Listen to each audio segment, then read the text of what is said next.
میں پڑھوں نعت خیر برارات بھر، ماں کی خدمت میں کرتا رہوں رات بھر، ماں کی خدمت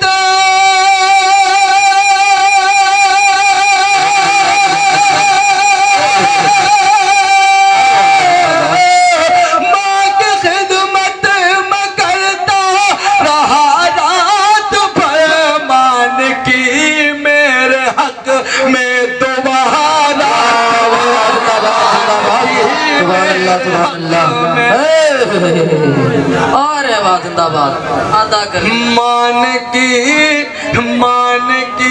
میرے حق میں دعا رات بھر، ماں کی خدمت۔ اب آئیے میرے دوستو تھوڑا سا ماحول بنانے کی کوشش کریں۔ ابھی تک میں پھل طور سے پچ پہ نہیں آیا تھا، اب آئیے میرے دوستو پھل طور سے میں جب پچ پہ آ جاؤں تو یقین مانیے ایک کی دکھی سے کام نہیں، سیما لکھا کے باؤنڈری کے باہر بنی تو بنی نے عبدالغنی۔ محفوظ بشر صاحب سے میری گزارش یہی ہے، ریکویسٹ ہے کہ جب میرے ہاتھ دونوں یہی اٹھ جائیں تو آپ کیمرے کا رخ ادھر کو گھما دیجئے تاکہ لگے کہ بعض لوگ نبی کے عشق میں بیٹھے ہوئے ہیں۔ اب آئیے میرے دوستو ایک ایسی شخصیت تک پہنچنے کی جسارت کریں، ہمت کریں، قوت کریں جو لکھیم پور سے تشریف لائے ہوئے حضرت مولانا محمد سلمان صاحب۔ میرے دوستو میں چاہتا ہوں کہ تھوڑا سا ماحول بنا دیا جائے، اس سے پہلے حروف تہجی کی شکل یعنی کہ الف سے یا تک نبی کے شان میں گنانے کی کوشش کرتا ہوں۔ میرے دوستو وہ نہ آئے ہوتے تو دریاؤں کو طغیانی نہ ملی ہوتی، وہ نہ آئے ہوتے تو موجوں کو روانی نہ ملی ہوتی، وہ نہ آئے ہوتے تو اصلاح معاشرہ کا یہ جو بینر لگا ہوا ہے یہ نہ لگا ہوتا، وہ نہ آئے ہوتے تو پنجگانہ نماز کا تصور بھی نہ ہوا ہوتا، وہ نہ آئے ہوتے تو رمضان المبارک کے 29-30 روزے میسر نہ ہوئے ہوتے۔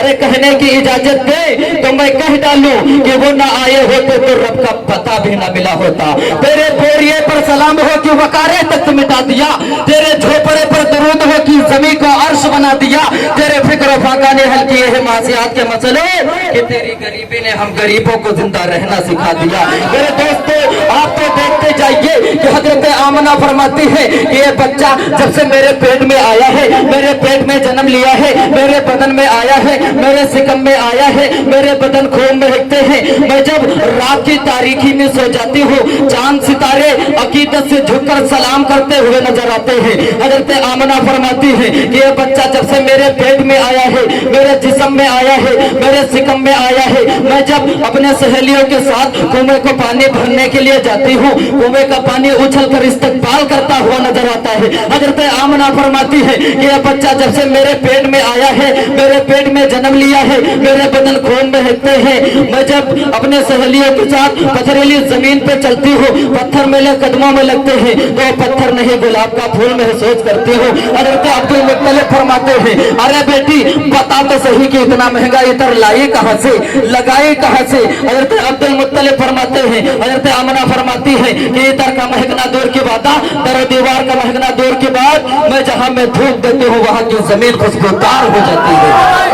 آپ تو دیکھتے جائیے کہ اللہ نے الف لکھا قرآن میں نبی کو امین بنا دیا، اللہ نے با لکھا قرآن میں نبی کو بصیر بنا دیا، اللہ نے تا لکھا قرآن میں نبی کو تنویر بنا دیا، اللہ نے سا لکھا قرآن میں نبی کو ثاقب بنا دیا، اللہ نے جیم لکھا قرآن میں نبی کو جمیل بنا دیا، اللہ نے ہا لکھا قرآن میں نبی کو حلیم بنا دیا، اللہ نے کھا لکھا قرآن میں نبی کو ختم الرسول بنا دیا، اللہ نے دال لکھا قرآن میں نبی کو دائی بنا دیا، اللہ نے دال لکھا قرآن میں نبی کو ذاکر بنا دیا، اللہ نے را لکھا قرآن میں نبی کو رحمت للعالمین بنا دیا، اللہ نے زا لکھا قرآن میں نبی کو زاہد بنا دیا، اللہ نے سین لکھا قرآن میں نبی کو سراج منیرہ بنا دیا، اللہ نے شین لکھا قرآن میں نبی کو ساکر بنا دیا، اللہ نے صاد لکھا قرآن میں نبی کو صابر بنا دیا، اللہ نے زاد لکھا قرآن میں نبی کو جابر بنا دیا، اللہ نے تا لکھا قرآن میں